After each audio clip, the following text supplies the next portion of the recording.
مجھے بتائیں آپ کو کیا لگ رہا ہے 26ویں آئینی ترمیم کے بعد حکومت اتنی مضبوط ہو گئی ہے کہ اس کا یہ اعتماد جعلی نہیں ہے؟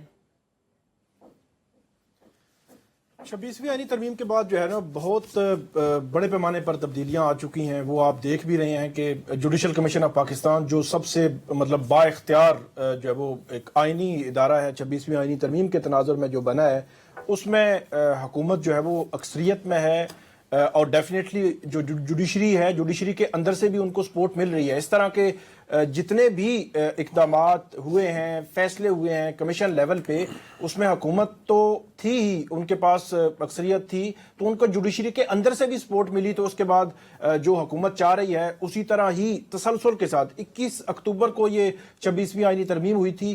آج تک جتنے بھی فیصلے ہوئے اس میں کہیں پہ بھی حکومت نے جو چاہا ایسا نہیں ہے کہ وہ نہیں ہوا. تو اس لیے جو ہے وہ سب پرسکون ہے ماحول. اسی لیے آپ دیکھ رہے ہوں گے ایک اور جو بڑی تبدیلی آئی ہے.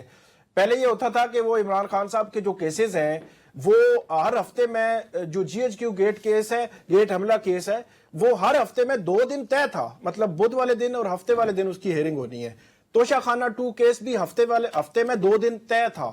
اب 16-17 فروری سے لے کر آنورڈ 11-12 مارچ تک یہ ہیئرنگ جو ہے وہ نہیں ہوگی. مطلب 11-12 مارچ کو دونوں کیسز کی ہیئرنگ ہوگی.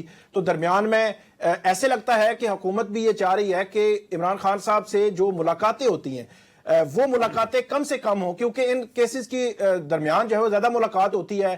وہ زیادہ ڈسکشن کرتے ہیں اپنا اسٹیٹمنٹ بیانیہ جو بھی دینا ہوتا ہے. ایک چیز اور بھی آپ نے نوٹ کی ہوگی مطلب تاریخ حکومت دے رہی ہے عدالت نہیں دے رہی نا. سادے الفاظ میں یہی بات کریں نا تاریخیں حکومت دے رہی ہے. وہ الفاظ جو ہے وہ بہت سادہ ہیں آپ کے لیکن میں اس طرف نہیں جا رہا. جو میں نے کہہ دیا ہے کافی ہے. تو میں نے بھی حکومت ہی کہا ہے سر. میں نے حکومت کے پیچھے والوں کا ذکر نہیں کیا نا سر. میں نے بھی حکومت کا ہی کیا ہے. شاکر بھائی آپ تو معاملہ یہ ہے آپ تو ہمیں سکھاتے کیا ہو گیا آپ کو. کم آن. میں اصل میں جو بات ہم نے کرنی ہوتی ہے وہ ہمارے سننے والے آج کل بڑے تیز دماغ کے ہیں وہ سمجھ جاتے ہیں کہ کیا ہم بات کر رہے ہیں. تو اس لیے بہت زیادہ وضاحت کی ضرورت نہیں ہوتی. ایک چیز میں صرف ایڈ کر دوں. ایک چیز آپ کو کمی نظر آ رہی ہوگی. وہ کمی جو ہے پی ٹی آئی کے اندرونی جو اختلافات ہیں جو آپ یہ جو اپوزیشن الائنس کی اتحاد کی یا اس قسم کی بات کر رہے ہیں مجھے ویسے بہت بڑے پیمانے پر یہ کوئی بڑا پریشر گروپ بنتا نظر نہیں آ رہا. مولانا فضل الرحمان کے ساتھ 2-3 ملاقاتیں ان کی ہوئیں لیکن جو ابھی یہاں پہ 3-4 دن پہلے جو یہاں پہ کانفرنس ہوئی اس میں انہوں نے اعلامیے پر بھی دستخط نہیں کیے. وہ کہتے ہیں ہم مبصر کے طور پر آ رہے ہیں. اس کا مطلب یہ ہے کہ وہ انیشلی بھی ابھی ان کے اس اتحاد کے ساتھ ایگری نہیں ہے. اور مولانا فضل الرحمان اگر اپوزیشن کے ساتھ نہیں آتے تو مجھے کوئی بڑا پریشر گروپ جو ہے وہ حکومت مخالف بنتا نظر نہیں آتا. بے شک یہ کانفرنسز یقینی طور پر کریں گے جلسے بھی کریں گے ہو سکتا ہے احتجاج بھی کریں لیکن ایفیکٹو ایک مؤثر جو احتجاج ہے نا جس پہ حکومت جو ہے وہ تھوڑی سی ہل جائے ایسا جو ہے وہ مولانا کے بغیر جو ہے وہ ہوتا نظر نہیں آتا. اچھا مجھے ثاقب تھوڑا سا یہ بتائیں کہ مولانا صاحب آپ کو کیا لگتا ہے اپنا وزن کس پلڑے میں ڈالیں گے؟ حکومت علیحدہ کانفیڈنٹ ہے کہ مولانا صاحب اپوزیشن میں نہیں جائیں گے. اپوزیشن علیحدہ کوششیں کر رہی ہے. It's another thing.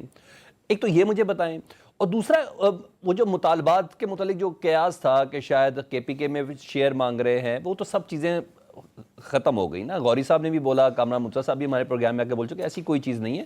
کارکنان کی سطح پہ کچھ ہمارے ڈیفرنسز ہیں وہ کیا ہے؟ کارکنان بھی میرا خیال میں کارکنان والے معاملات بھی حل ہو سکتے ہیں. 2 چیزیں جو مجھے نظر آ رہی ہیں. نمبر 1 مولانا لیڈ رول چاہیں گے. مولانا پی ڈی ایم میں مسلم لیگ نون تھی پیپلز پارٹی بڑی جماعتیں تھیں وہ سربراہ تھے پی ڈی ایم کے. تو مولانا یہاں پہ بھی سربراہی جو مانگیں گے جو خبریں بھی آ رہی ہیں. تو وہاں پہ مسئلہ اب یہ ہے کہ تحفظ آئین پاکستان کے نام سے پچھلے 1 سال سے ہم دیکھ رہے ہیں بنی ہوئی ہے تحریک. تو اس میں جو اچکزئی صاحب ہیں وہ اس کی سربراہی کر رہے ہیں. اب ان کو ہٹا کر ان کو لانا تو یہ الگ سے سوال ہوگا. دوسرا جو فیکٹر مجھے نظر آ رہا ہے وہ ہے منظور پشتین اور ڈاکٹر مارنگ بلوچ. ہو سکتا ہے کہ مولانا اس پوائنٹ پہ پی ٹی آئی کے ساتھ ایگری نہ کریں. اب پی ٹی آئی بھی کتنی آگے جائے گی یہ بھی ابھی کوئی پتہ نہیں ہے. ابھی جو ریسنٹلی کانفرنس ہوئی وہ بڑی ایک دلچسپ مجھے لگی کہ وہاں پہ کانفرنس کے درمیان ہی جو سلمان اکرم راجہ صاحب تھے اسد کیسر صاحب دوسرے تیسرے جب اعزاز سید نے کہا کہ ان دونوں کو آپ کو بلانا چاہیے تھا تو انہوں نے کہا ہم نے بلایا ہوا ہے. لیکن دوسری جانب جو شاہد خاقان عباسی صاحب کہہ رہے تھے کہ نہیں ہم نے دعوت نہیں دی. اور ادھر سے ہم نے پتہ کیا تو انہوں نے کہا دعوت تو آئی ہوئی ہے, ہم آ نہیں رہے. تو یہ ایک عجیب سی کنفیوژن ہم نے اور یہ خبر پہلے نکل گئی تھی نا کہ گرفتاریاں ہو جانی ہیں ان دونوں کی, یہ بھی ایک تو زبردست مولانا فضل الرحمان جو ہے ان کی طرف سے بھی یہ آ سکتا ہے کہ منظور پشتین ان کو آپ شامل نہ پوچھ لیتے کریں نا, یا نعیم سے ڈاکٹر پوچھ محرم لیتے فروز کو شامل نہ نا, کریں. نعیم بھائی